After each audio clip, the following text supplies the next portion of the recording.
Hello, hello, hello, guys. I hope you're doing well. On this episode, we have a really special guest. When I say a really special guest, I'm really honored to have the person that I actually talking to. Whenever this person told me, "Hey, when are you gonna get me in the episode?" I was like, "No way, this guy actually texts me," because it's somebody that I have followed through. Personally, is really well known in the goalkeeping area here in the United States. So we have in this episode Sir Ali. I hope I don't mispronounce your last name. Hanif, how you pronounce Yeah, it properly? perfect. Hanif. Ali Yeah. Hanif. And today the goal is just to extract all the information this guy has about college, about all his experience. It started in Arizona State, right? If I'm not. No, so before that, college was Mhm. starting at Mid American Nazarene, Okay. NIA Wow, school in really? yeah, NAIA school? yeah, Or yeah, in the NIA men's school side or in the women's side? Yeah, in Kansas City. With the women's or Yeah, with the men's? with the women's and then the men's as well. Yeah. Wow. All Yeah, right. I didn't know that, yeah, but yeah. really, really nice journey. And again, like I wouldn't like you just noticed. I wouldn't make a case if I'm the one explaining your journey. So please, Ali, if you can give a small description about everything where you are right now. We're just talking about the location where he is at right now, and everything sounds fantastic. I'm here, like seated, like wow, this is crazy. So I'm happy to hear all about you. Yeah, like I said, my name is Ali Hanif, and I'm currently the assistant and goalkeeper coach at Texas A&M, here in College Station, Texas. And yeah, I started my college coaching journey back at Mid American Nazarene University in Olathe, Kansas. So big shout out to the Pioneers. Fantastic NAIA program on the women's side. And then obviously I helped out with the men's goalkeepers as well. And then from there made the jump to Division One at Illinois State University. And then from there to California State Bakersfield in the Big West Conference. And then from there to Arizona State University. And then from there to Kansas State in the Big 12. And then got the opportunity to join A&M last December. And yeah, I kind of made that journey. But before all of that, in the club world for a long time, ECNL and with ODP. And then also previous to all of that was at Manchester United for 9.5, nearly 10 seasons, where I started my career. So jumping into college coaching wasn't the start of a coaching journey. It was, if anything, it was at the middle of my coaching journey. Mhm. Um, but yeah, I kind of gone from there. But now going on to this fall will be my 17th season coaching. So I started coaching when I was 15. Wow. So yeah, I've been in this game for a little while now. So how did like this love for coaching start? Like, do you used to play as a goalkeeper back home, or like you play it as a field player and then you start coaching? How this all this passion came from? Yeah, so I played basketball till I was 14, 15 years old. Hmm. And then I had a PE teacher at school who threw me into goal one day, and I wasn't too scared of a ball, and I enjoyed it, and then started just playing more football, and obviously I'm from Old Trafford, so from the home of Manchester United, so my mom's house is about under a mile away from the Manchester United Stadium, so you grow up being surrounded by red, and everybody in that town, that city loves football, and kind of then moved on to playing some high school, and then eventually in the academy system as well, and then got opportunities obviously with Manchester United, and Manchester United then eventually pushed me into the world of getting introduced to coaching under a pilot program, and kind of got thrown into this world pretty young when I was 15, 16, 17 years old, while I was still playing, and then I was starting to coach, and then had some injuries, and then got into coaching a bit more, and found this career that I never thought I would ever be involved in, and things kind of rolled from there. But Manchester United invested so much in me as a young kid, and as a young player, and as a young coach, and was very lucky to be in the position I was in. So had my boyhood club look after me as well as they did for the 9, nearly 10 seasons I was there. And actually also got me introduced to coming to America. So yeah, just kind of that journey started yeah, quite a So while how ago. was that transition to come to America? Like there was a opportunity. I don't know. They were hiring, or like how did that were like internship. I don't know. Yeah, so there's a company called Challenger Sports. They run the British soccer camps. So in Challenger Sports heyday, they were the largest soccer camp company in the United States, and I believe the largest soccer camp company in the world. So they had, I think in their heyday, they had just north of like 200,000 kids across the whole country on their camps, and there is a very storied history behind the British soccer camps, and you could say Challenger Sports or British soccer camps nearly anywhere in the country, and people will know what you're talking about. There's plenty of MLS players, NWSL players, college players that started their careers going to those camps when they were 5, 6, 7, 8 years old. They offered an opportunity to come to America and work for a summer, doing camps around Kansas City, and that happened for a summer in 2012. I went back home, was doing my bachelor's degree, was working for United. And Hmm. then the summertime when I was off, I came out to America and did camps, and then did that for a couple of years. And then eventually led to the opportunity of being more permanently in America. And then that kind of evolved into working full time for that company, and being a regional director and overseeing the camp. Instead of coaching the camps, I was overseeing them. The Hmm. staffing, logistics, the revenue generation of camps, and all those pieces, and then eventually led to opportunities working for a company called Soccer Plus, which was owned by Tony DeChico. Tony DeChico is a US soccer legend. Was fortunate enough to work for Tony for a few years under his goalkeeper camps, and work with him directly. And he was an amazing human being, and got involved in coach education from there, working for United Soccer Coaches as a coach educator, and then working with a lady called Lisa Cole, who's currently the US Women's National Team assistant coach, and also the head of the player pathway for the women's national team. So Lisa got me involved with education and teaching, and also was one of my instructors when I did the advanced national goalkeeping course.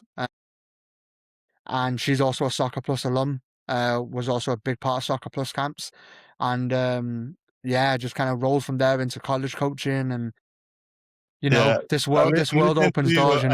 I'm thinking here now. The listeners understand why. Whenever I received that text, I was like, "No way, this guy texted." Yeah, Because wow, what a it's background you have there, Ali. yeah, no, it's a lot of, people open doors, and you have to be able to walk through them, and you have to also be able to take opportunities that get presented to you, and make good impressions. Got to make good Yeah, impressions on people at the end of the day, and I'm very fortunate that I've had so many good people um give me that time to invest in me and to help me grow, and help me grow what they're doing. So that's something I'm very fortunate, yeah, and I really fortunate for. appreciate you paying forward because literally we like the time that we're recording this is 6 p.m. for me, 5 p.m. for him, and he's still in the office. So this guy is putting the hours and still decides to jump in a call with me over here. So thank you very much again for paying it forward, for creating that opportunity for people to listen and learn more about this position. You have gone through different scenarios, and I want to talk later a little bit more about like how is that transition between different colleges dealing with different coaching stuff. But before I jump there, I want to hear your thoughts about that transition from high school, because you mentioned that you were from the ECNL as well, through college. Like, where do you think there is a misunderstanding, or there is a gap between like, oh, I want to go and play to this Division 1, meanwhile you're probably not even playing in the high school level. So let's talk a little bit about that. Where do you think there's a huge gap between those two words? Yeah, there's a stereotype's not the right word, but there's there's truth to this stereotype that the game's quicker, right? Hmm. Like the speed of play is quicker, sharper, etc. Like, and that's very true.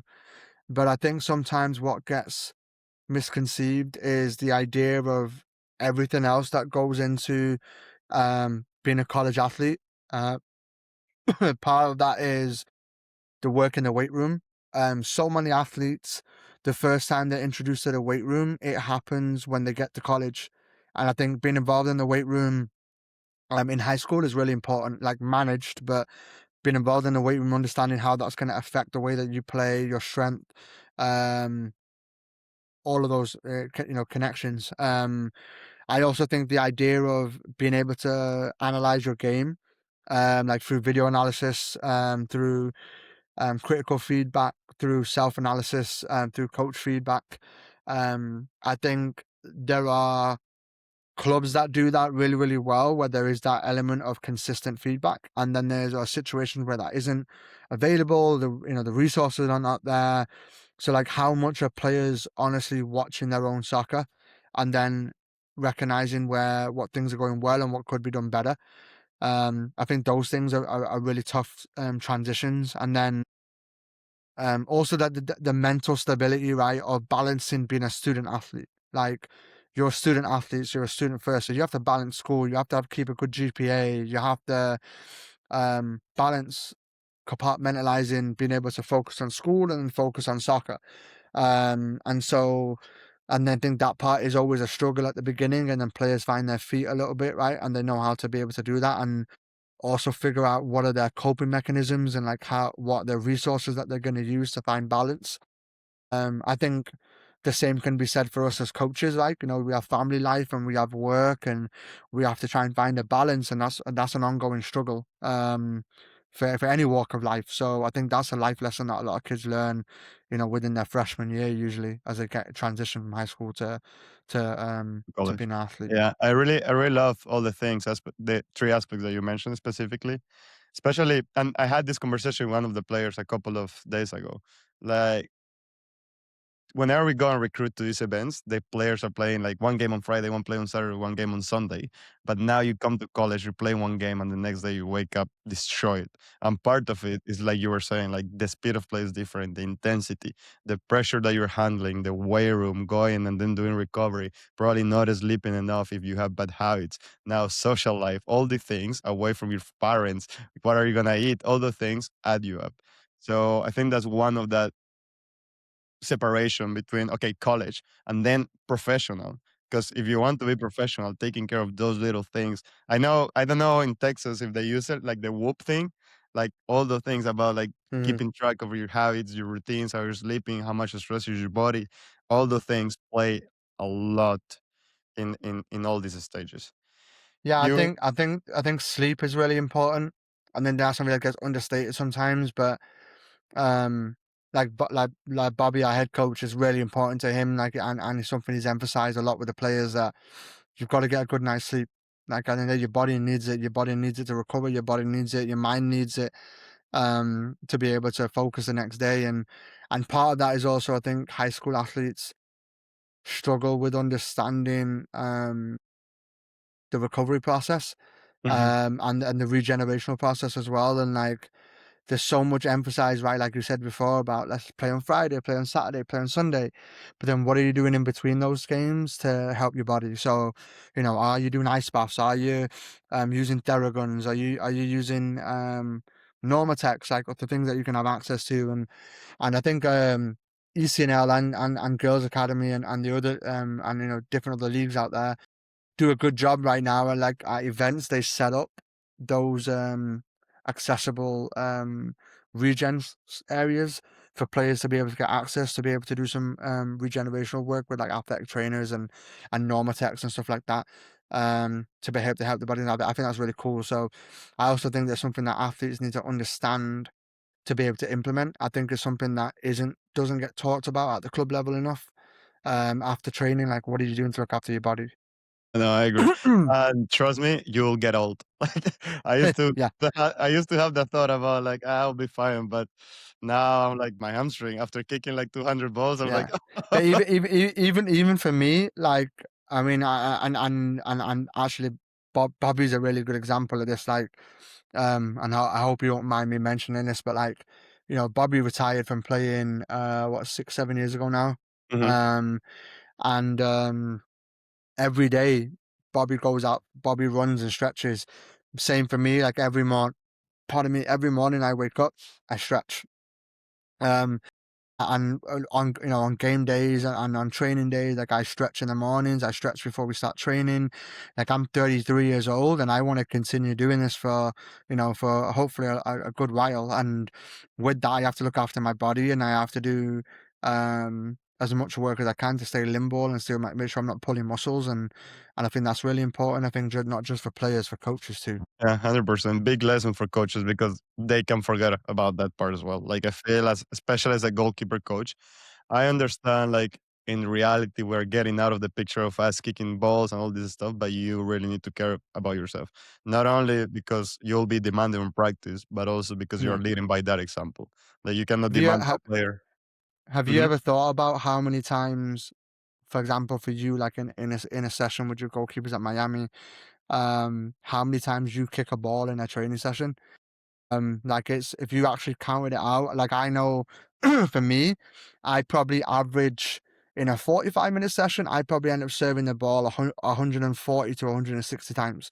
So that's my average. And I've counted it to get that idea, that number in my head. And I'm like, if I'm kicking a ball that much in a 45-minute period, I mhm. gotta look after my body to be able to do it because Yeah, that's a problem if I'm pulling muscles, if I've got to do hit balls that much or service balls that much. yeah. Um, I think it's important. And I love that you mentioned that because if you pay attention, all the goalkeeper coaches have a great distribution. You just Mm. gave us the answer to whoever Yeah, asked you how to improve my distribution. Go out there and shoot 160 balls in 45 yeah, minutes and you will get better at that. There's no reason yeah. you don't get But better. yeah, my left foot is 10 times better now than it was when I was a player. Woo! Like ten Flying. times better. Yeah. Like because you're striking balls and you're trying to recreate situations for your goalkeepers. And I always joke to my goalkeepers, but I'm serious about it. Is like part of my job, like in training right now, is my job is to be the best forward in the SEC. I want to replicate the best forward in the SSC's moments in training so that you can match up to those moments in games.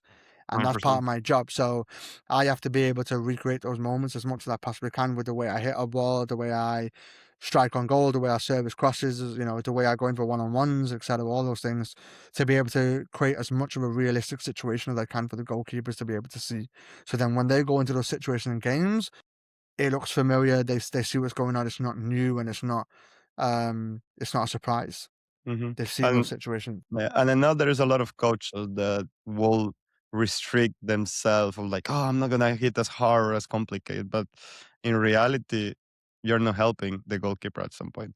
Like you mentioned, you do need to put yourself on like, I'm gonna challenge you, even though you might hate it for the moment, but you're gonna grow from this. And I had this conversation. I once heard this, and I think I made a post about this today. I think so about the crosses. Like sometimes the goalkeeper coaches, we got stuck on the perfect service for a cross for the goalkeeper to look beautiful about going up with the knee and everything. But in reality, people are not crossing the ball to the goalkeeper. Like curve that ball and make the goalkeeper take a decision if you're gonna go out or you're gonna stay. And if you're gonna go out, are you gonna catch like this or how are you gonna deal with that? Like being mindful about those little things if you're a goalkeeper coach. So we just did a couple of sessions on this last couple of days, talking about like the physicality in the box when you're dealing with services in traffic. And then I think today or tomorrow I'm gonna drop a session on social media of a crossing session that we did. Like trying to recreate some of those different angles and different shapes and how the ball's not dropping on the goalkeeper perfectly every time, and like how are we reacting in those situations, and how are we dealing with back to bar moments, and how are we dealing with punching moments, and how are we dealing with traffic, and Mhm, how are we dealing with second phase moments after the initial first ball comes in. And so I think those are the ones where crossing is probably the most unpredictable of training moments that you have to try and create the unpredictability because no cross is the same, mhm, and the variables, and you have to be able to recreate those variables for the goalkeepers to be able to see different situations every time. I think hitting the same ball every time doesn't help them. So they have to be able to analyze what's happening. And I tell my goalkeepers all the time, like, you watch the ball, then you make a decision. You don't make a decision, then watch the ball. And that's, some people call it the no step. So you take a no step, then a first step. yeah. So I think that part of when it comes to crossing is something that gets understated, and it has to be more random, has to be more variables added to it, so that goalkeepers can try and gain as much experience as they can to be able Yeah. to be effective with crosses. And not only that, but I feel like it's a topic that is undertrained. Again, I made a post like, "Oh, so happy that there is -2." crosses practice on the year or next year to happen. But it's the reality. Like you see 80%, 90% of the practice is people just hitting the ball and stuff like that. And I have been guilty of this. I'm not gonna lie. Like it's fun to hit the ball, but you need to be mindful about like you need to take care of that part of the Yeah, crossing games.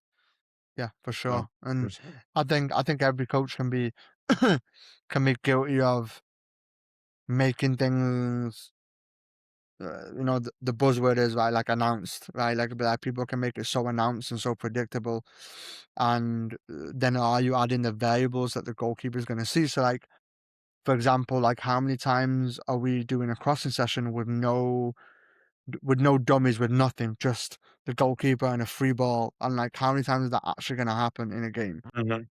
It might happen if someone hits a ball too early, etc. Like there's no traffic, but most of the time there's some element of traffic. Someone's trying to win the header, the ball's further out or closer to the goal. Those variables have to be added in as much as you can to be able to create a realistic crossing session. Here's where like the big dilemma will start. And I'm so glad that we are having this conversation after the advanced national goalkeeper diploma of Yeah, like how is the goalkeeper involved in the actual practice. And again, I think head coaches need to be a little bit more mindful about that aspect. Because yes, us as a goalkeeper coach can do a lot of work, but like you mentioned, there is a lot of like it's impossible for us to create the whole game because we won't have 22 players, we won't have the 11 players of doing the thing. So probably head coaches are not listening to this, but again, as a head coach or as a goalkeeper coach, how can you put yourself where the head coach is thinking, all right, now let's actually work on the goalkeeper working on this. And it's not just about, oh, go to the corner and you deal with the goalkeeper. So yeah. I There think was you just reminded me of a really cool moment. I was chatting to Stewart, the US national team goalkeeper coach, and when I went to watch they had a game in Nashville at the goalkeeping event that the US Soccer held a couple of weeks ago. And it was really intriguing watching how they were able to implement crossing into an attacking transition exercise for the team um, in the warm up for the game. Basically, what happened was the two teams were set up right for an attacking transition exercise towards goal, but the ball begun with the goalkeeper coach servicing it into the goalkeeper as a cross. The goalkeeper would have to win the ball, put it down, take the 40, 50-yard goal kick. And then when that ball entered the midfield, then the transition exercise would begin back towards the goal. But it was a way of involving the goalkeeper on an action that they need to see without having to do it isolated, Mhm. away from. And also in a game day warm up when you're limited in time, it was a great way to be able to have the goalkeeper involved in the out of possession to in possession action of dealing with a cross distribution, and then boom, we're in attacking transition exercise now. Now we're into a shot stopping moment potentially.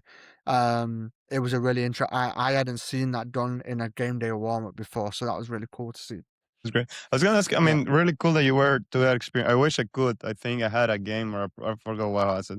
But what else did you learn about that? Like how did they practice before heading to a game look like? Like what did you not like Yeah, strange? so the experience was a little bit different. So what they did was we did a classroom session where Stuart, the goalkeeper coach for the national team, and then Jack Robinson, who's the head of goalkeeping, and Eloisa, who's the head of goalkeeping education for US Soccer. Stuart basically went through the preparation and the nuances and the things that they thought about in preparation for that game. The 2 days leading up to the game, and then it was really interesting. It was great. Like we were able to really pick his brain about it. Like not just the physical and the technical things that they had to address before a game, but the psychological, the social, and also just the physical preparedness that they took and going in leading into that game. And then we went outside, and Jack Robinson, the head of goalkeeping, he led a training session on talking about variables of a crossing session and what that looks like within the youth game with some goalkeepers locally from Nashville.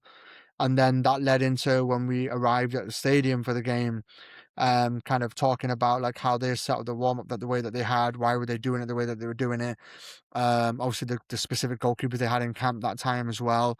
And it was really, really fun to be able to um, be so engrossed in that situation and be able to see the preparedness and the time it took. And I forgot to mention Lisa Cole, the assistant coach for the national team, who's also had a heavy goalkeeping background, was also in that conversation too. So um, it's just really cool, right? To be able to get to have so many goalkeeper coaches just get put in a room and just let the conversations happen is really cool, and it doesn't happen enough. And something I love being a part of. I love being out in that room, and we had goalkeeper coaches from Vanderbilt, from Louisville.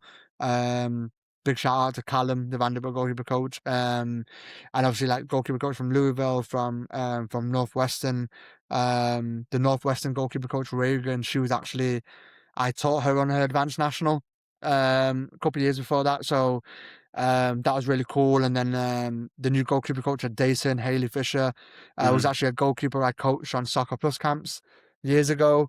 Um, and just to have all those people in a room just to be able to talk about goalkeeping is Hmm. just awesome. Like it's just great, good conversations and good people, So it was really awesome. And the same as like when me and you were going to this goalkeeping camp, obviously, next week.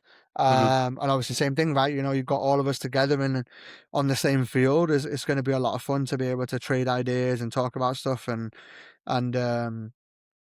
Yeah, quietly I love quietly it because I critique each say other and all that stuff. Like I it's love gonna it be a fun because time. there are like Yeah, so many concussions in this room. yeah, You yeah, don't yeah, know what to exactly. And expect. yeah, and it's great too, right? Because you get to be able to see just the different things that people process and what's important to them and um the things as individuals, what we look for when we're recruiting and when we're looking at goalkeepers, and that part is awesome to see different perspectives. Yeah. I It's love just the it's really fact that cool. like even you being educator, you're still seeking for education. So for whoever is listening to this, I mean, if you're listening to this, I'm assuming you're also looking for education. But what are some other alternatives that you believe are a good way to continue growing during this path? Yeah, so obviously you've got the formal pathway, right, with United Soccer Coach are doing the advanced national goalkeeping and they're starting to change that pathway a little bit, and then US Soccer has now built out their goalkeeping pathway that's been implemented over the last couple of years, and the goalkeeping C, which launched a year and a half ago, nearly 2 years ago now, from Eloisa. And Eloisa's put a tremendous amount of work into building out that pathway. And the goalkeeping B will launch sometime next year, and eventually the goalkeeping A. So those formal courses are fantastic, right? And then it goes into listening to podcasts, reaching out to coaches. I'm in a fortunate position where I have goalkeeper coaches like DM me on Instagram all the time and like reach out to me asking questions, and I try my best to entertain everybody because I was that coach at one point when I was reaching out to, and I still do. I still reach out and talk to coaches and ask and pick their brains. And I always tell people the worst thing someone can tell you is no. Hmm. So there's no harm in reaching out and trying to have a conversation and pick people's brains. And same as me and you have done as we've talked over the years. And I think it's really important. I think it's valuable, and I think it's going to help you grow as a coach. And the same thing when you've got opportunities to go and observe professional environments or the collegiate environments. That's really really important too. So I think that's only going to help you grow as a coach. But you have to be willing to take those first steps to get into those comfortable and uncomfortable situations of talking to someone you don't know, asking for advice and thoughts and all those things. So Yeah, yeah, I agree. I think we have bought in the cheap excuse of like, oh, there's not enough education. But personally, I think you're not doing enough work because there is education, and it's not even like soccer education in the sense of like just grab a leadership book, a coaching book, and like the things that our people are saying in basketball will translate to things that people are happening in soccer. How you deal with people, how you manage with people, all the things. So make your homework, and like people were saying, like reach out to people. Now with social media, it's easier to receive a DM, text somebody, or just make a question. Just take the yeah, shot and see what happens. I think it's yeah, really crucial that you mentioned that. yeah. Um, I think it's really important. You've met Lewis, right? And obviously a big shout out to Lewis Libertar. Like, I don't know what Lou's title is anymore right now at Kings Hammer, like the global director of goalkeeping now, I think, something like that. Um he owns this place, eh? He'll get a good kick out of that. But he's a good example. Like he's been in many different environments, and um, he's one of my favorite coaches. Like he's a brilliant coach. He's a brilliant educator, and he's someone who's fantastic about articulating his point, but also always humble enough to be able to be critiqued and have conversations, and he's very open minded. And the last few years I've known him helped me grow so much as an educator and as a coach. Another person, Adam Lewis, who's the current academy goalkeeping coach at Austin FC, has been with Inter Miami, been with SMU, was recently with Texoma in the USL, and then Corpus Christi. And me and Adam go way back. We worked together at Soccer Plus camps and Challenger camps 10 years ago. Um, Adam's a fantastic goalkeeper coach, a brilliant goalkeeper coach, a brilliant assistant coach. Um, Me and him, like randomly, like we have the same text chain now for the last probably 4 years. And if you just scroll through it, it's just like goalkeeping session ideas, videos, thoughts, whatever. And obviously we're also really good friends, and like having people like that in your world around you that you can bounce ideas off without feeling like you're gonna sound like an idiot is really helpful. Having those people, you know what I mean, like is really important. And like and getting to a point where you can pick up the phone and call people. Like I had a coach who I worked with, who I taught on an advanced national a couple of years ago. He actually called me today and wanted to bounce an idea off me, and I love that. Like I love the fact that he felt comfortable enough to be able to reach out and just bounce ideas off him, Mhm. and bounce ideas off me, and vice versa. And I think finding your people in that space is really, really important and really helpful. So Yeah. yeah, and again, the same with even like I said, Jack Robinson at US Soccer. He's the head of goalkeeping for all of US Soccer. He oversees everything, and Jack's brilliant to talk to and brilliant to. He loves goalkeeping; it's his passion, and he's had a fantastic career. You know, like he was a Liverpool goalkeeper coach when he won an EPL title there, and Jack's awesome to talk to and be able to reach out and pick his brain, and he wants to help grow this goalkeeping community as much as possible across the country. That's part of his job as well. So there's just so many good people in this space where you can have those conversations, and I think the more people are willing to connect with each other, the better it is going to be for you, for the goalkeepers, for the young goalkeeper coaches, for the goalkeepers developing. It's only going to help everybody. Yeah. And just to add Yeah, up with that, so I got the like Ali was mentioned, I got the pleasure to work with Lou during my advance. And I yeah, remember something really well that we were running our sessions and then we got like the feedback after each session. And I remember when we were getting the feedback, all my teammates were like, "Yeah, we love your attitude. We love how," and he was like, "All right, stop. Juan, is this helping you?" I'm like, "No, not really." So you yeah, need that person that will be willing to tell you, Mister, be mindful about those 3 yards that you're stealing here because that's gonna influence the whole thing of the delivery that yeah, you're doing. So yeah, having those people like you mentioned in your life is gonna be crucial, not only in the goalie life, but in just real life. yeah. I remember last was it last yeah last year I was presenting at the United Soccer Coaches Convention in Chicago, and and Lou was presenting as well, and we both went back and forth about the sessions that we were presenting on the field, and like he gave me things to think about, and I tweaked and changed my session. I did the same for him, um, and this was like a couple of hours before we were about to present in front of a couple of thousand people.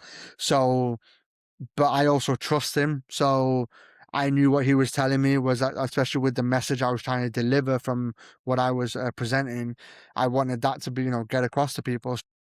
The fact that he knew he could tell me what I needed to hear, not to stroke my ego or to make me feel like everything's great, but to make me remember what I'm trying to get across. And if it means I've got to make a last minute tweak, I've got to make a last minute tweak. And you've got to have people around you, man, like that, man. I think that's really important. So yeah, And again, this sport is switch and soft and that it will be really hard for you to just come sit and say that you know everything. Because even if I come here and sit right now, I tell you I know all the secrets of goalkeeping. Tomorrow something else will happen. So just keep Right. updating, keep listening, people. And that doesn't mean Yeah. like just listen to everybody. And now because Ali's saying this, I'm gonna do this. Now because JP is doing this, I'm doing this. Now because Adrian is doing this, I'm doing this. Stick to you, but just listen and understand a philosophy behind the things that you're doing. I Yeah. think that's But even crucial. just have like again, just like the amount of small little conversations I've had that have influenced the way that I approach things over the years. Like I could give you a laundry list of people like JP who's out in Michigan, right? Mhm. Look, JP is awesome. So, like, love being able to talk to him about goalkeeping, and it might just be like a 1 minute, 2 minute conversation, and then, what it's like when we're on the recruiting trail, right? We're buzzing around watching games, and um, JP, being able to have a conversation with him is awesome. And then, doing the same with, Tiffany Hansen, who's a goalkeeper coach at Kansas, Cameron, who's a goalkeeper coach at Baylor, Brock, who's the goalkeeper coach at USF. The list goes on. There's so many good Mhm. people, right, in this game where you can have those conversations, right? It's only going to help push things forward at the end of the day. So again, we have to be willing to have those conversations too. And not only that, and I'm gonna throw this over here, but also listen to your goalkeepers because Yeah, they are the ones that are in yeah, that field. They are the ones that are looking most of the things, and they are the ones yeah, present. yeah, Sometimes, especially, things has changed a lot in the old fashion of the coach. If I don't listen, I'm the one that is right. That thing has changed a lot. You need to start listening to you players as well because they are giving you feedback for a reason. In a sense, like, oh, this really doesn't make sense.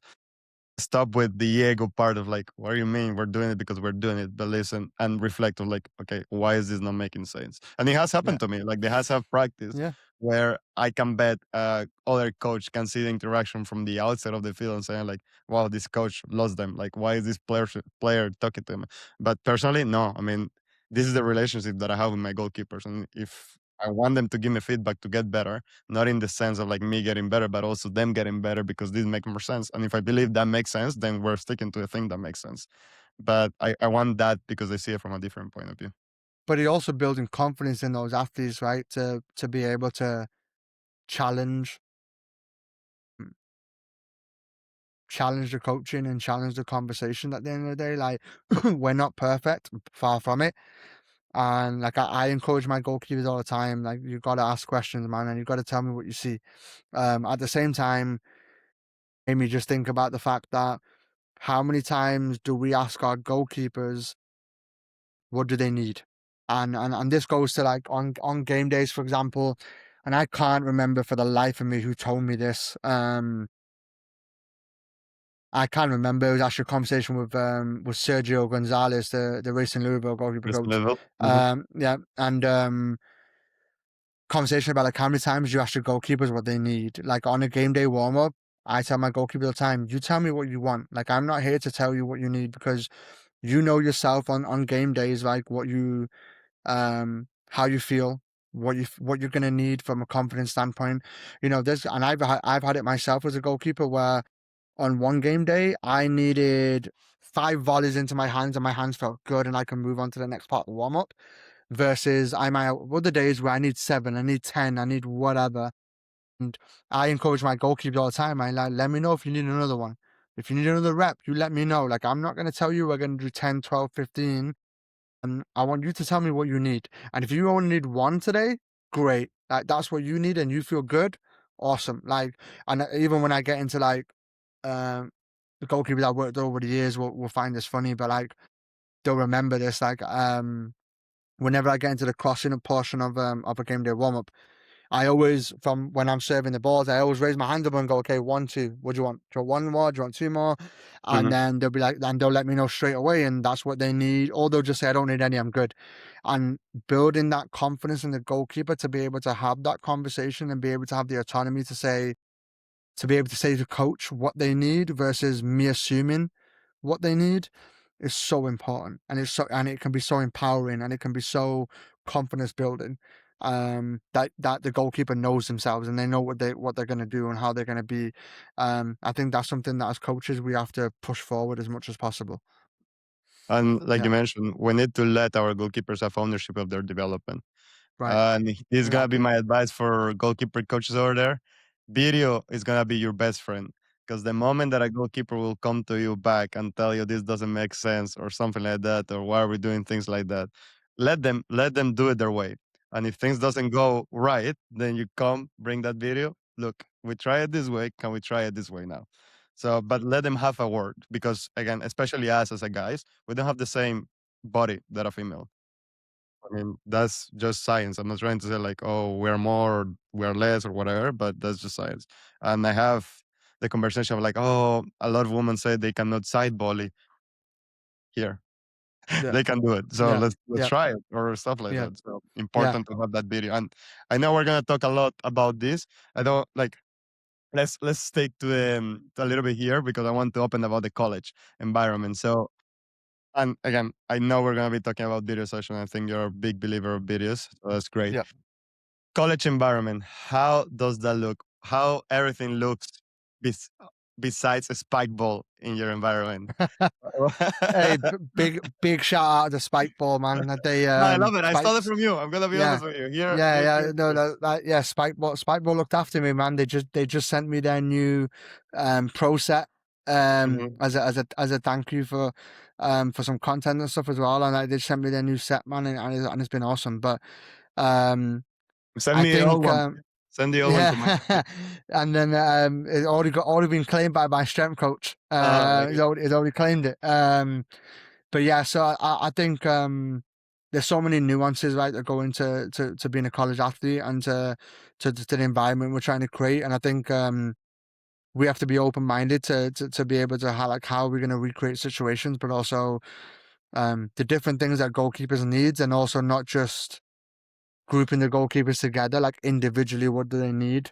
And I think it's also important to make sure that we listen, like you said earlier, like got to listen to your goalkeepers, but yeah, they're just there's so much that goes into being a college athlete, and I think that's something that people have to be open minded to and be willing to do, to be able to grow as a coach and sorry, to grow as a goalkeeper. And we just had this whole conversation about increasing our goalkeeping mobility within within the weight room, and from a strength and conditioning standpoint and from a stretching standpoint, to be able to help us be more athletic, be more flexible, to be able to be more effective in goals. So that's something that's happens within the weight room that's going to translate to the field.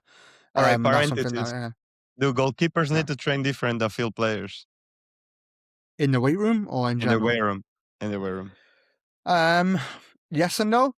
It's a two-parter, right? Like I think there's a lot that translates from whatever the field players are doing. I think there's an element of muscle use that has to be taken into account, and also flexibility that has to be taken into account a little bit too. Like so, for example, right now, like we're working through the spread save, in 1v1s, and I think there's an element of mobility that has to be introduced within the weight room to be able to make that effective. That maybe a field player wouldn't have to do as much. I think having a strength coach that is open to the conversation and is willing to make adaptations based on the positional needs is really important. Um, Big shout out to G, who's our strength coach here at Texas A&M, who's fantastic at his job and is fantastic at the conversations and wants to help every player get better in what they need. A big shout out to Laura Serafino, who was our strength coach at Arizona State. Laura was a former Division One goalkeeper, Mhm. so her perspective was so awesome, with helping my goalkeepers in the strength room, because she's been through it, all of it, and she knew what she could help with helping the goalkeepers be more flexible and be more agile and what they needed within the weight room. Um, so I think those things are obviously really helpful as well, like having that dialogue, that conversation, not just with your head coach, not just with the assistant coaches, but with the strength coach, with the athletic trainer, all of those people that influence your players. Having good relationships with all of them is really, really important. Mhm. Are you a big fan Yeah. of bringing things from the gym to the outside? So, for example, are you a fan of like plyometrics, do 20 jumps, let's do box jumpers, and then these huddles, and then dive? Are you a fan of that, or you think that needs to stay Um, in the room? Personally, I'm not the biggest fan. Mhm, Um, and I say that with I want to be a bit more open minded in this because it is an area that I'm trying to grow in as a coach. Is having a stronger relationship between the weight room and the field mm, is something I think I need to grow in as a coach. It's something I'm building my understanding of that right now. Um, a lot of that again is conversational. Um, but I also think there's a style of goalkeeper coaching, right? That kind of where those nuances come from. Um, and I also think there's a time and a place at times as well, like when you could do that. And I think it's something that again I need to grow in as a coach, but also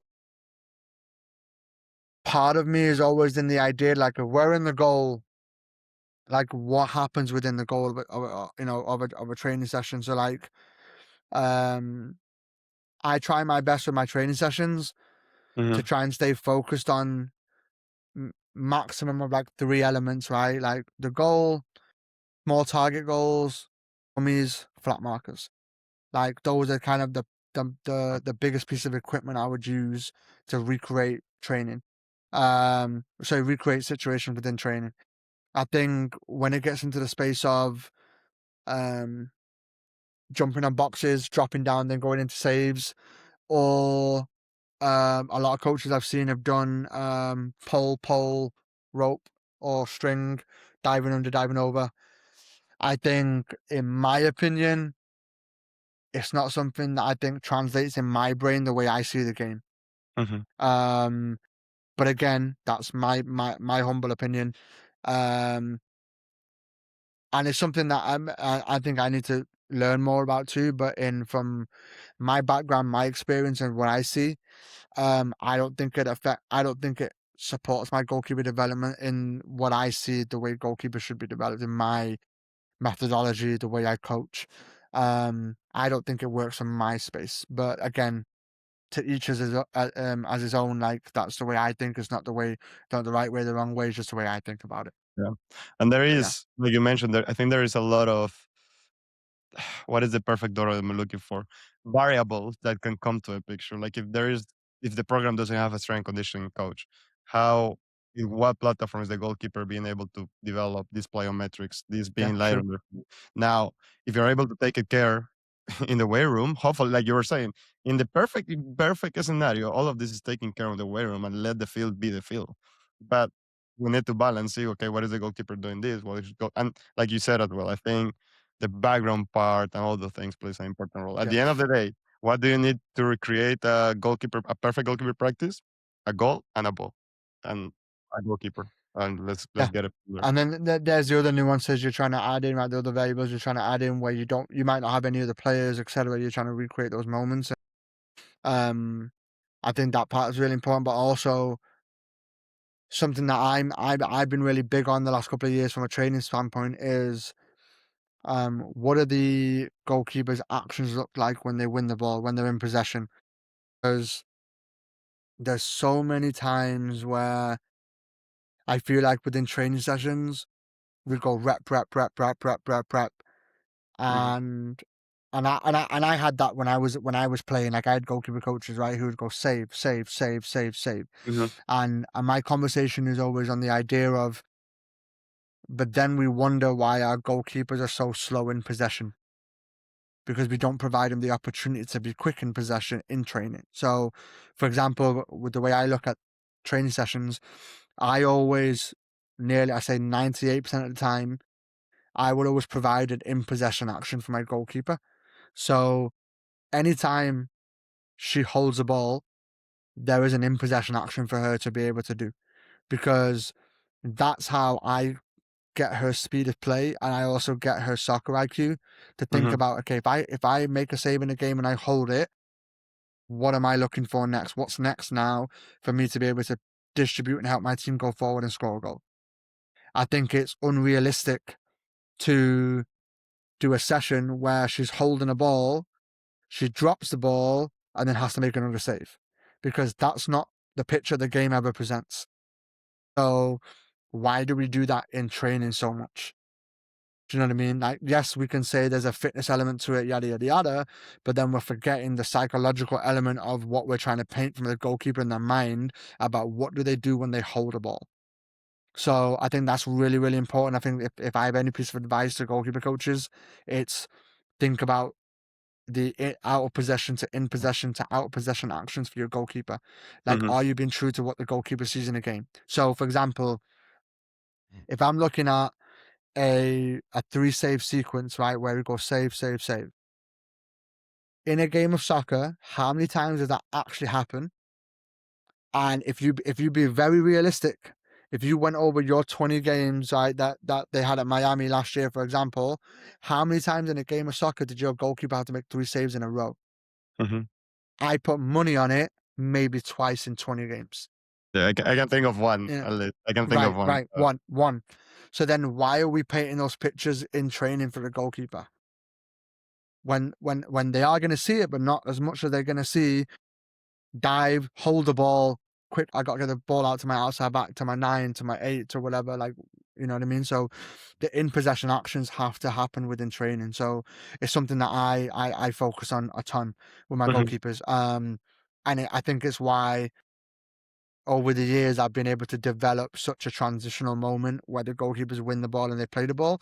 It's why I can pretty confidently say that my goalkeepers have led to direct goals from their build out moments intentionally. They've played the ball out into whatever area. It's led to a pass, a shot, a goal, or it's gone to pass, pass, pass, pass, pass, goal. But the goalkeeper's the first line of attack. So why does that not happen where we encourage them to be the first line of attack as Yeah. much? That's great. And So yeah. another advice kind of relates to what you're saying, like being able to coach with constraints is the new Hmm. game. So in a Yeah. sense, so for example, this conversation with the goalkeeper coach, why is my goalkeeper not catching the ball? Well, of course, because if he leaves the rebound, you don't care and you're shooting the other ball. Now, the constraint is that people can go for that rebound. So whenever she leaves the ball, go and smash the ball. And I swear, I guarantee you, next time that she leaves the rebound, she's gonna go and catch the rebound because she doesn't Right. want the ball again. And kind Right. of similar of the Exactly. scenario that you're saying. If you're catching the ball right now, the constraint is me. I need to go and put it on this little goal, little target. And I'm Yeah. not worried about that second ball. I'm just Yeah. throwing the ball around. But also, your goalkeepers have to have an understanding of what it means when your session is an in possession session, an out of possession session, a transitional session. Um, Sometimes we can be guilty as goalkeeper coaches that we don't paint that picture for them. Hmm. We just assume they're going to know. Versus, like, for us, like, my goalkeepers have got to a point now where they know what it means when I say IP, where they know what it means when I say OOP, they know what it means when I'm talking transition. And that directly, those moments of the game directly feed into the training session that we're doing. Them understanding that, it helps just get the cogs turning in their brain to know, like, okay, like Ali's asking me to really start thinking about, okay, how am I going to help my team go forward after we make the save or we win this ball? Like, what's going to happen? Or I'm not going to see the ball at my feet for the first 7 seconds of the session because it's going to be out of possession, shot stopping, out of possession, dealing with crosses, etc., etc., etc. We have to paint that picture for the goalkeeper. And I think something that we don't do it enough as coaches. It's something we have to do. We have to do a better job of. Hmm. In what Yeah. and with what you're saying, you're like opening a lot of curiosity to me in the cell. Like I want to know how does this ADA all this backbone of Ali goalkeeper union works. So what are you really mindful of yourself, like as a goalkeeper coach? You're in the office at 5 p.m. What are you doing during the whole day? You're like, okay, I'm doing videos for them, or they are coming and they're showing me the videos. Am I planning 1 week advance of practice? What like how does everything looks like? What creates this great goalkeeper program? Um, I think building out, I have a periodization plan that I follow for my goalkeepers based on their load in conversation with the strength coach, in conversation with the head coach, in conversation um, with the other assistants as well.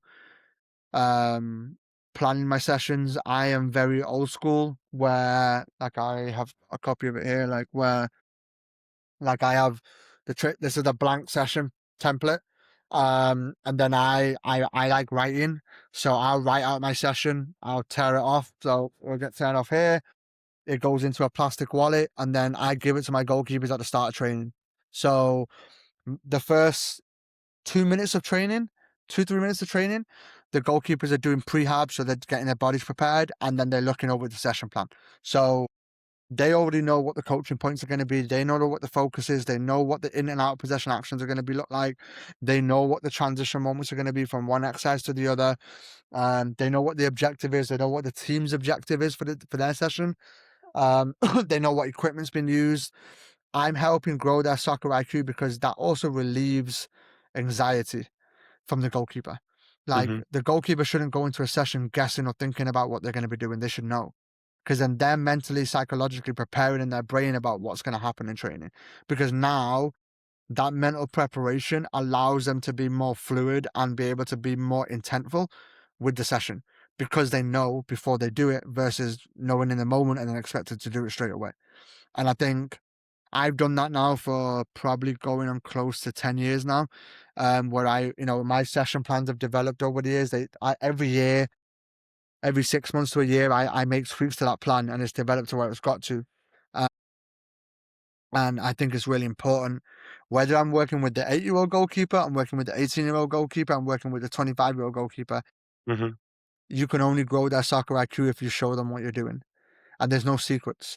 So that's a big part of my day as well, like planning sessions based on what our needs, what are the goalkeepers' needs, what are the team needs, how much time have I got, what's their load going to be like, is anybody coming back from injury, am I trying to focus on an IDP moment for the goalkeepers, individual development for each of them, etc. So like those are all the things I'm thinking about. And then it comes to video, I'm cutting down video for their goalkeeping actions in training and games, um, So feeding that into their after yeah. every practice, you're cutting videos for them, or It how does that? depends. It varies. But I also share video to them pretty much instantaneously.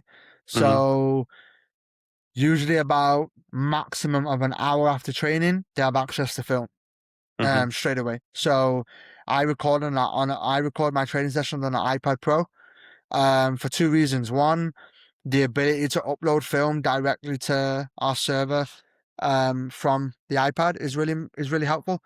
The camera quality is very, very clean. And also the ability to be able to show things in training.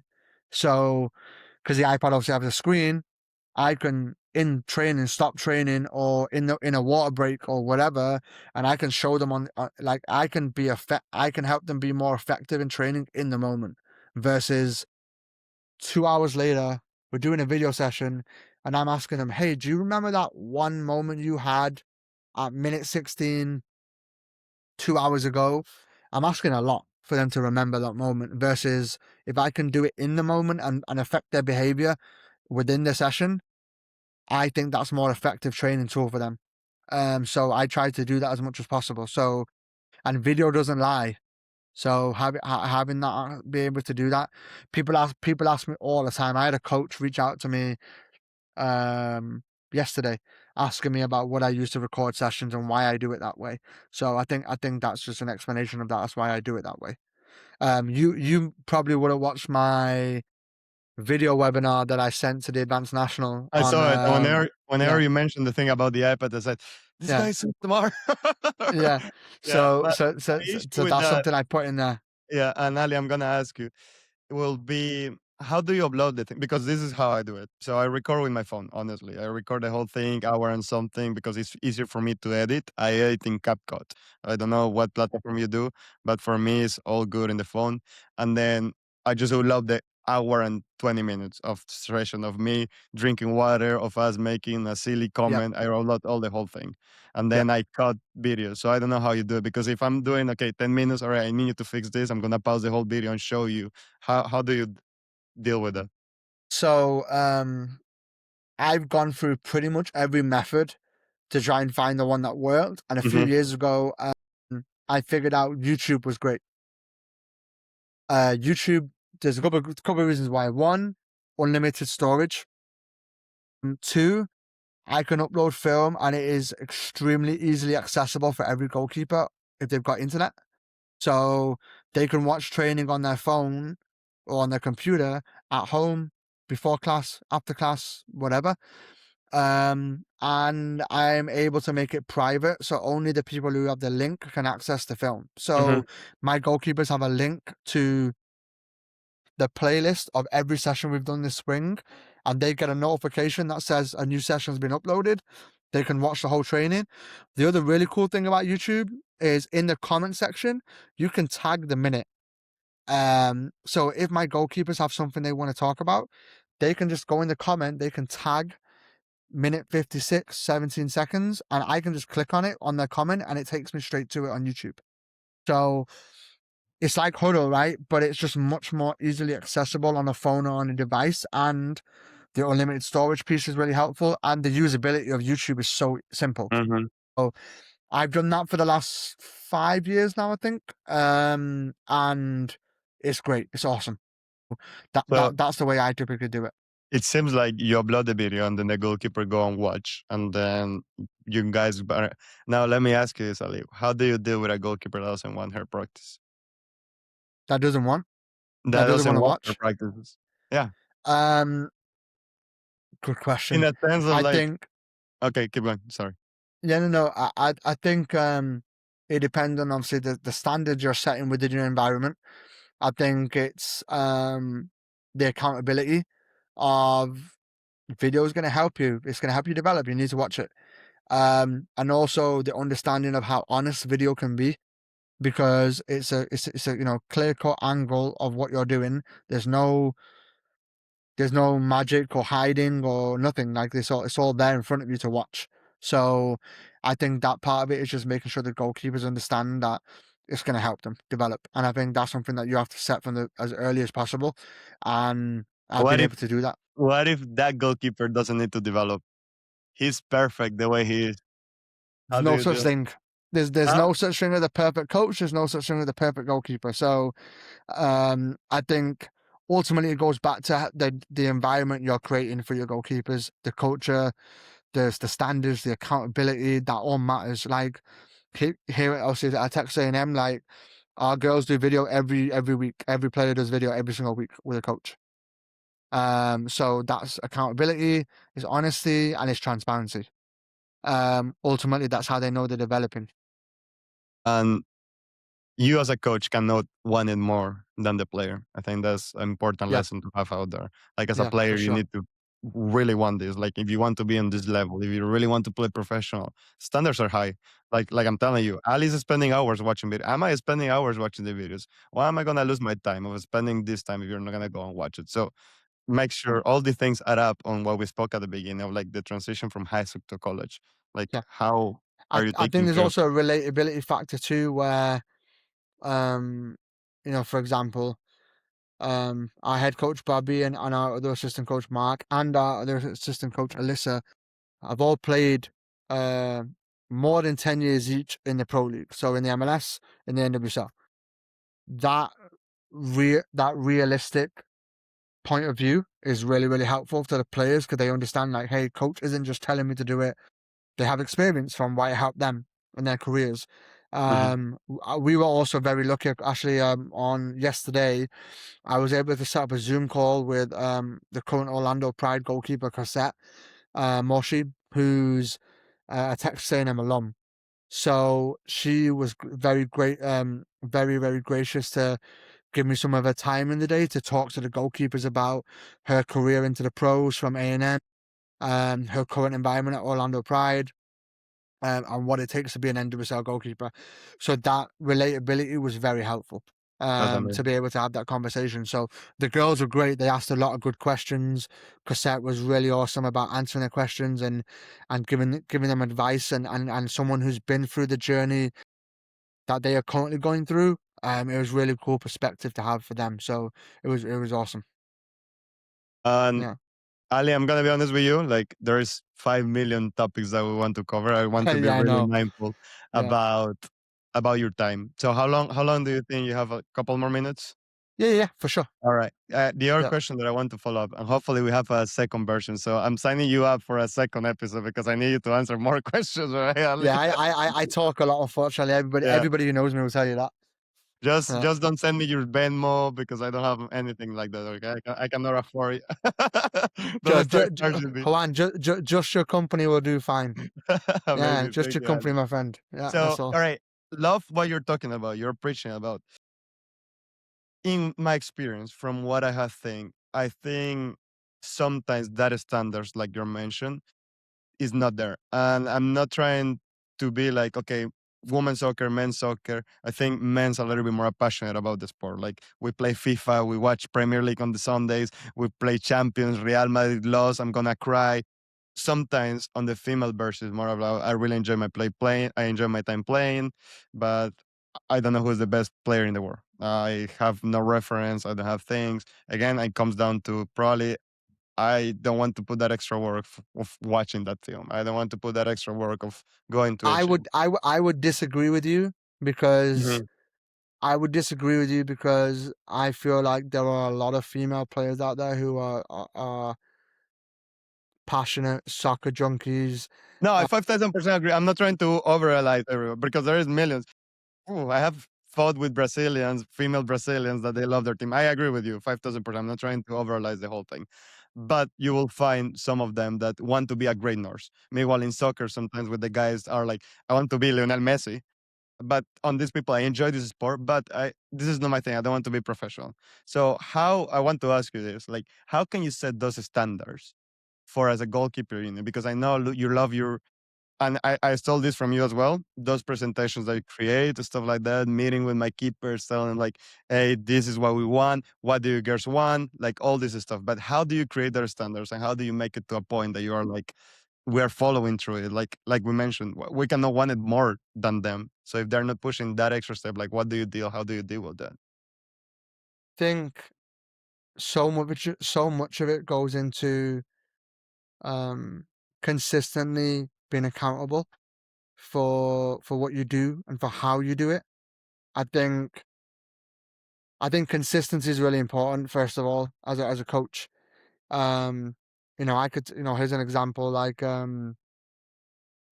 I've set the expectations for my goalkeepers that there's gonna be a training session plan at training every day. Of the whatever it is, like 50, 60 sessions we've done this spring, I think one time I forgot the session to bring it outside. I think one time. And they called me out on that.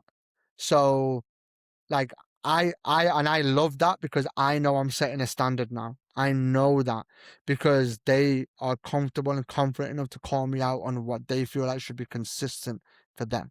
And again, we are in a service position. We're in a service job. We're in a service career. Our job and our what we do is to service the athlete, to help them grow as a person, as a player, as a pro, etc. And I think we have to do everything that we can consistently to be able to help them. And I think with consistency, standards grow. With consistency and accountability, standards get better, standards increase, and expectations lift. And I Hmm. think that can only happen if the coaches are all on the same page in regards to those conversations, but also the goalkeepers can understand the why. I think that's just as important. Like they have to understand why they're doing what they're doing, why it's benefiting them, why it's going to help them develop, and ultimately that they know there's a reason behind everything that's been done. And there's not just gone are the days where you can be, I'm the coach, you're the player, you need to do what I say. Hmm. Gone are those days. Like I have to be able to justify and say why I'm doing it and why it's going to benefit them as a player, for them to be bought in even further to going, okay, this makes sense. Like this is going to help me. Hmm. Because ultimately it's to helping them become pros. So, or not just professionally as a soccer player, but professionally in their lives as a lawyer, as a doctor, as a psychologist, as a brand ambassador, as a model, whatever. Hmm. There has to be accountability. There has to be standards, and I think part of that comes from as a coach. And I preach this on the advanced national. Me and Lou would have said this as well. Like, you gotta plan your sessions, man. Doesn't matter. I've been coaching for 17 years. Does not mean right that I switch off and I don't plan what I'm gonna do. no matter what, if I know 50 drills in my head, 100 drills in my head, activities in my head, doesn't mean that I'm just gonna go out there and wing it. Like I can't do that. Do you know what I mean? Like this, the same amount of planning and forethought I put into training sessions here at Texas A&M, I put into when I go and do a session for an ID camp, or I go and do a session here at our ID camps here, or I Individual go and do a training. session, yeah, or if I go to the goalkeeping event that we're going to next week, I'll have a session plan with me because I want the goalkeepers that we're recruiting, the goalkeepers we're talking to, the goalkeepers that we see to know there's a standard, there's accountability, there's consistency. So all of that happens because I remind myself to take those steps every day. Um, Bobby reminds him, and again, like, Bobby's done a phenomenal job here of setting those standards as a staff, about what we have to be consistent with our players every day. And I think that matters. I think it's really important. I really love the fact that you're saying like everybody in this page, in this shape needs to have those standards. Yep. 100% agree with you. And Yeah. that's part of it. Like you said. Two things, two other things that another Hmm. question that I had. I remember Yeah. during my advance, I was talking with Lou about like my goalkeeper development program, like what I do for UM and all of that. Of course, me with the youth mentality of like, well, I'm gonna get in video session every day, every da da da da da da da da da da da. Da. I said, is this doable? You have a life one. Like, don't let Yeah. soccer be your life. And it's a Yeah. reality of it. And like you said, like be consistent what you can actually give to them because like you said, they will be called up. So and mm, and oh, my English is gone. But No, you're fine. keep up with your promises. You know, Yeah. like if you say Yeah. you're doing this, do it because then the standards are gonna drop and things are gonna go out. And if there is not a standards on this shape, everything is gonna go through a bad route. And the question that I wanted to follow through, how do you deal with that person that doesn't follow the standards? I think ultimately, right, is showing them and talking to them about why the standards are there and why you're trying to do things the way you're doing them and how it can help them. Obviously, there's players, there's coaches, there's people that just don't want to listen for one reason or another, or they don't want to take advice, or they don't want to have the open mindedness to listen to others, Mhm, and that's okay. That's how they want to do that, but then they have to understand the repercussions of those actions. So if the goalkeeper isn't going to be bought into film, video, doing strength work, all that other stuff, then they cannot complain about why they're not developing and why their condition remains the same and it doesn't get better mhm, because you're being provided the opportunities and the resources and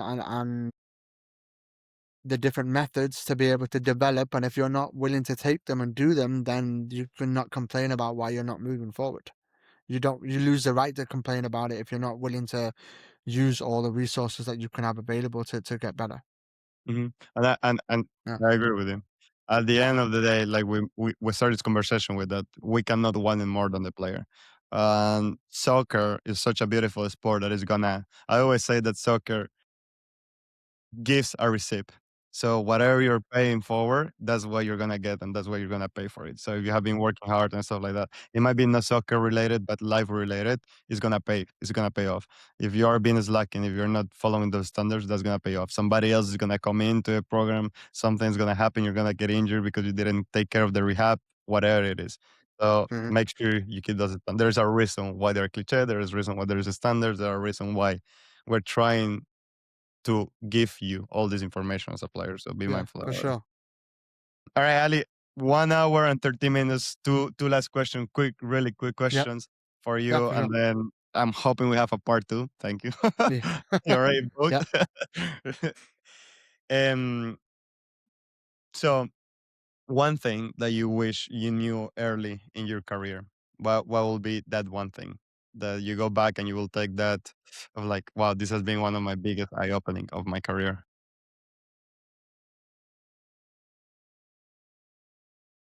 Um, I think one thing would probably be the understanding of what it truly takes to be good, and what it truly takes to be effective as a Hmm. coach. Um, Being a good coach is arbitrary, right? It's opinion based. Like there's no real parameters well, there is, but like, people's opinions. To be effective as a coach, to help develop human beings in the job that we're in, that's what we're here to do. I think me maybe knowing how much it takes to do that, um, would have definitely been helpful to know earlier. But as I've learned over the years and through the way, like there's also remembering how you impact others is really important. And um, I always go back to this story of people who know me really well. Like, and I've heard this story from me before, but very briefly, like, um, 2012, my fourth soccer camp I ever did was in a small town called Atchison, Kansas. Small town is where there's an NI school there called Benedictine. Really good women's and men's programs. I coached a camp that had like 25 kids, whatever, 30 kids. Did a camp for a week. Wrote a small evaluation for this little girl, and went on about my year. 4 years later, I'm doing a soccer camp, 100 miles away in Kansas City. Um, I'm doing a soccer camp, coaching, whatever, and I can hear somebody yelling my name, and it's at this soccer complex called Hmm. Overland Park Soccer Complex, and someone yelling my name from another field, and this girl runs over. I don't recognize her. She's probably 13, 14 years old, and she comes over and she goes, Hey Coach Ali, how are you doing?" And I'm Yeah. like trying to remember who this is. Right, it's really hard, and she tells me a name, and I'm like, oh my gosh, like, saw her 4 years ago when I coached her on a camp. And then she runs off. She has practice, but her dad's like walking over, bringing her backpack. And she goes, "Hey, like, have you got a minute?" And I'm like, "Yeah, absolutely, sure. What's up?" And he goes, "I want to show you something. I think it's really important." And this dad opens the front zip pocket of her backpack and pulls out the evaluation that I wrote for her 4 years ago. Wow. And my terrible handwriting, and this evaluation's, got a rip in it and whatever, but it's in the front pocket of her backpack. And dad says to me that camp was her first soccer camp. She's never experienced soccer before. She had a fantastic week. Now she's playing ECNL and she's doing great. Um, but what you wrote on that evaluation was very impactful to her, and she carries it with her. She's moved that evaluation from every backpack she's owned to the front pocket, and she keeps it with her everywhere she goes. And I was like blown away, and I was like, wow, like really made me think about the fact that whether your interaction with another person is for 1 minute, for a week, for years, you can impact others and just by trying to be a role model and trying to be a good person and just trying to be nice and just trying to help people get better in whatever space that looks like. And ultimately, so many people have done that for me and made me a better human, made me a better coach. My wife's made me a better husband. My dogs have made me a better person in general, whatever. Um, and your impact on others is ultimately, right, like how you're going to be remembered, right? And I think it's so important to carry yourself in a way where you can impact others the most positive way you possibly can. So I think that's really important. And and I've been lucky enough to do this job as long as I have so far, and have so many goalkeepers who I've been able to have good relationships with and have conversations with. And I still remember my two goalkeepers I had my first year Division One. Hmm. I had Priya Gillen, who's now working in California, and I had Danny Gragas, who's now doing working for the University of Wisconsin. And Danny still reaches out and we talk and just check in about things, about life, and Priya does the same. And that was really important to me because they were the first two goalkeepers I had at Division One level. Uh, and the same with my first goalkeeper I had at the NIA level, Kaylee, who's now working in the police force in Las Vegas. impact, and then hopefully you encourage them to have impact on others. That's also just as important. Yeah, that stuff really matters, and it resonates with me. But that story about the evaluation in the backpack, like I'll never forget that day. Um, like never. So yeah, it was really cool, really humbling as well. So yeah. I love the way you answered that because it goes along with the second last question that I was gonna tell you. And it was like, if everything that we know about Ali is gone, like your Instagram is blocked, we can you this episode is gone, everything is gone. What three lessons would you like to give everybody that is listening to this? She said which three lessons? Yeah. Um, just be a nice person first of all. Let's just be a nice human being. Like treat people how you want to be treated. Um, if you're gonna do something well, do it do it right. Do it properly. Don't take shortcuts. Do the little things that all matter. They all impact one another. Um, and as my mom used to tell me, if you're not 10 minutes early, you're already 10 minutes late. So people who know me pretty well know I'm pretty meticulous when it comes to preparation. I'm a big believer in You that. was early in the call. Yeah, you get early everywhere. Man. I think that it's a pet peeve of mine to be late to anything. Doesn't matter what it is. Like, whether it's a meeting, whether it's going to the movies with my wife, whether it's anything. Yeah, I can't be late. Like, you watch the whole commercial behind? oh, it drives me nuts. So even when my goalkeepers here, like they expect, because the standard's been set. They Mhm. expect when they walk out to the training field, the session's set up, everything's ready to go. Balls are where they need to be, cones are where they need to be, like everything's ready to go. They've never seen me rush and set something up because my preparedness matters, but the professionalism matters as well. Um, and ultimately, the transition period between activities is shortened because you've already got everything set up. So I think that stuff matters. But just be early, man. Be ready to go. Uh, that stuff all matters to me. I'd rather be somewhere 45 minutes early than be there 2 minutes late. Wow. Remind me to never fly with you, okay? Yeah, You're trust gonna me. make me make to the air like 5 Oh, hours. me and airport lounges, man, have a good relationship. Yeah, like it's good times. Like I know how to get comfortable at an airport. Yeah, that's But funny. yeah, I I appreciate think it. oh, again, like that stuff matters, man. Like it's stuff the kids see, it's stuff the recruits see, it's stuff that people see, and you have to be consistent with those actions all the time. I think it's really, really important. I agree, I agree. Yeah, Awesome. Ali, well, thank you. Thank you for your time. 1 hour and 22 minutes. I yeah. I appreciate appreciate staying you, man. around This is a and great everything. conversation. Yeah, thanks for all the Uh, insights, and hopefully we can catch you in a new one. yeah, for sure. All right. Thank you, Ali. Yeah, appreciate it.